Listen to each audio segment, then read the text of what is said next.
বিশ্বাস হবে না এই স্টিকার গুলা প্রিন্টার ছাড়া বানানো। এই ভিডিওটা দেখার পর যে কেউই খুব সহজেই স্টিকার গুলা বানাতে পারবে। প্রথমেই তোমার ফোনের গুগল অ্যাপে চলে যাবা আর সার্চ করবা প্রিন্টেবল কাওয়াই স্টিকার্স। তারপরে তোমার পছন্দ মতো একটা ডিজাইন বেছে নিয়ে ডাউনলোড করে নাও। এটার পরের স্টেপ কোনোভাবেই স্কিপ করা যাবে না, মনোযোগ দিয়ে দেখো। এইবারে পেপার কপি অ্যাপটা ওপেন করে নাও এন্ড তোমার সেভ করা ডিজাইনটা ক্লিক করো। এখন দেখো তুমি তোমার প্রয়োজন অনুসারে স্টিকারটাকে কতটুকু সাইজে রাখতে চাও ওইটা অ্যাডজাস্ট করতে পারো। এই ক্ষেত্রে জুম ইন করলে স্টিকারটা বড় হবে আর জুম আউট করলে স্টিকারটা ছোট হবে। সাউন্ড বাটনে প্রেস করলে লক হয়ে যাবে এন্ড সাউন্ড বাটনে আবার প্রেস করলে তোমার স্ক্রিনটা আনলক হয়ে যাবে। এখন আর কি নিজের ইচ্ছা মতো স্টিকার গুলো ড্র করে ফেল। আমি এখানে মাই মেলোডি আঁকতেছি কারণ আমার কাছে এই ক্যারেক্টারটা অনেক বেশি কিউট লাগে। দেখলে তো কত সহজে স্টিকার আঁকা যায়। যারা ছবি আঁকতে পারে না তারাও খুব সহজেই এত কিউট কিউট স্টিকার বানিয়ে নিতে পারবা। এখন আর কি নিজের মন মতো কালার করতে থাকো। কালারিং প্রসেসটা এত স্যাটিসফাইং আমি তোমাদেরকে বলে বুঝাইতে পারবো না। আমার কালার করতেই বেশি মজা লাগতেছে। কালার করার লাস্টে ব্ল্যাক জেল পেন অথবা নর্মাল ব্ল্যাক পেন দিয়ে আউটলাইন দিয়ে নিতে হবে। আবার তোমরা চাইলে কিছু কিছু ক্ষেত্রে এই স্টেপটা স্কিপ করতে পারো, যেমন এই স্টিকারটাতে করা হয়েছে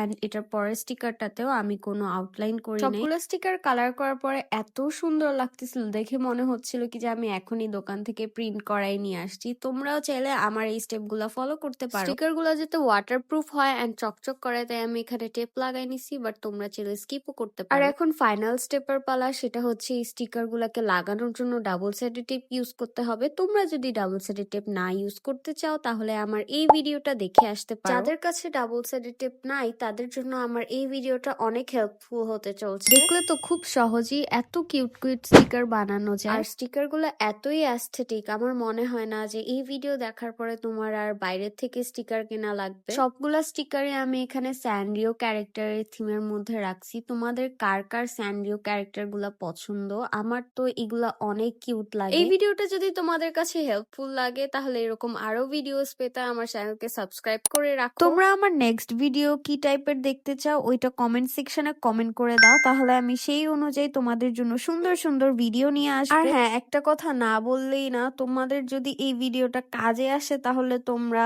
একটা লাইক করে দিও, তাহলে আমি বুঝতে পারবো কি যে আমি আসলেই তোমাদের জন্য হেল্পফুল কন্টেন্ট বানাইতে পারছি। আজকের জন্য এই পর্যন্তই, দেখা হবে ইনশাল্লাহ নেক্সট ভিডিওতে। Thank you for watching.